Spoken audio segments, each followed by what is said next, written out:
June 22nd, 1807, off the coast of Norfolk, Virginia. James Barron is commanding the United States frigate, the USS Chesapeake. He was on his way to relieve the Chesapeake's sister ship, the USS Constitution, which has been patrolling in the Mediterranean. After leaving port, a British blockade noticed the ship and sent the HMS Leopard in pursuit. The Leopard hails the Chesapeake to prepare to be boarded, but the ship refuses. After a brief engagement, during which the Chesapeake only fires a single shot against two broadsides on the Leopard, James Barron surrenders the ship. The Leopard had a warrant from the Royal Navy to search for deserters, 3 of which were American citizens impressed into the Royal Navy.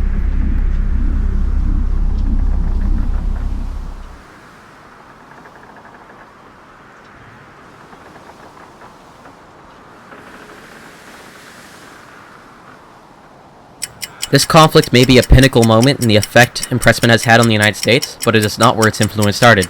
To find that, we must look back to 1778 and the foundings of the United States, and the founding of the American identity.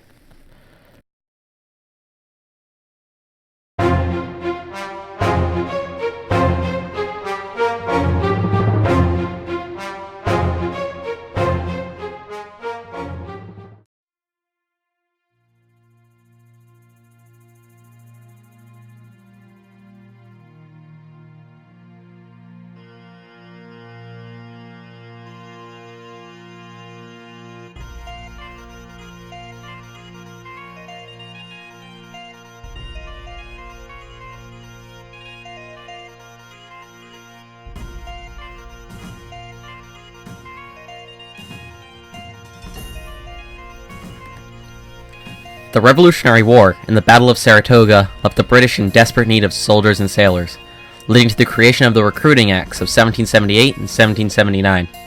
While these laws focused on the impressment into the army, it set the foundations for naval impressment. When the Napoleonic Wars arrived in 1803, England once again faced a need for soldiers, especially sailors, which were needed to fight Napoleon's combined fleet, leading to an increase in the impressment of sailors, both British and American. To supply their need for sailors, England looked towards the Atlantic shipping routes and fishing industries, as they need sailors, not untrained men, to run a ship. The Royal Navy's focus was on British nationals who lived in the recently seceded colonies, men who had sought greater pay and better conditions in the American Navy and maritime industries. The proximity of these British nationals to the United States and the United States citizens led to many unfavorable encounters between the two nations. The Royal Navy began impressing the United States citizens.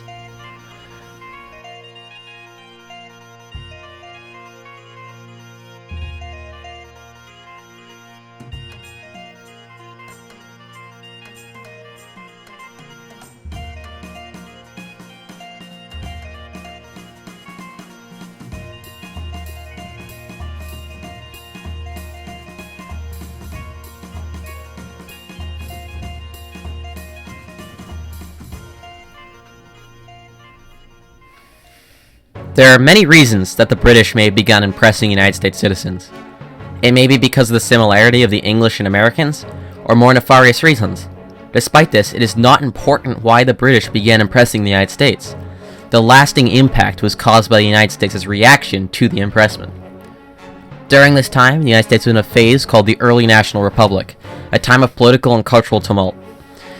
Relations between the United States and England had just barely recovered from the Revolutionary War only 30 years before, and now, these actions, which from the Americans' views were acts of disrespect for the United States and its sovereignty, brought relations close to those of the Revolution. Tensions between the two nations continued to build, as more and more reports of impressment flooded in from the Atlantic. By the time impressment would be abolished, over 10,000 American seamen would be impressed into the Royal Navy.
Then, on June 22nd, 1807, the Chesapeake Leopard Affair occurred, causing an outcry by the American people and government alike. The relationship between Britain and US passed a breaking point.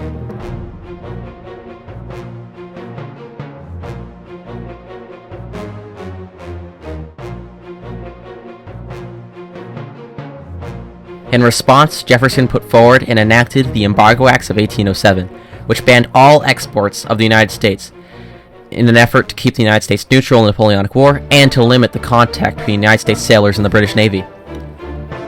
The Embargo Acts were a form of economic warfare, as England relied heavily on the American resources due to Napoleon's continental system. The Embargo Acts, however, failed, but furthered the mental divide between the two nations. Many Americans now called for war against Britain, and Foreign Minister James Monroe called for a cease of impressment of United States vessels, but Britain refused.